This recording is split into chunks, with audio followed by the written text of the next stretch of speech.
आराम से। अब देखिए वो स्पीड गन लेके खड़े हैं पुलिस वाले, ठीक है। 30 स्पीड 30 करते रहे, 25 is fine, careful like this, okay. बिल्कुल 30 से ऊपर नहीं जाना। At the round about follow the road ahead, second exit. ये भी थोड़ा ट्रिकी राउंड अबाउट है, हमने आउटर सर्कल पकड़ के जाना है। ये इस लाइक ओवर 12 o'clock है, ये इसको आप राइट भी कंसीडर कर सकते हैं, अंडरस्टैंड। यहाँ पर इंडिकेटर भी आप दे सकते हैं राइट को अगर देना चाहें तो।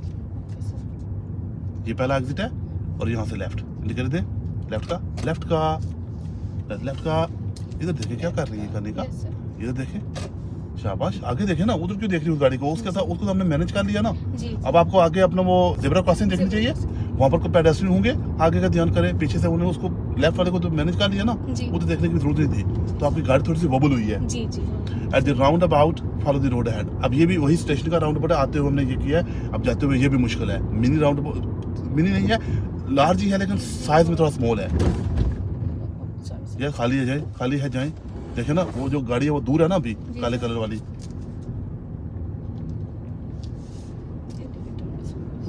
ठीक है, इंडिकेटर मिस हो गया, दे देना चाहिए।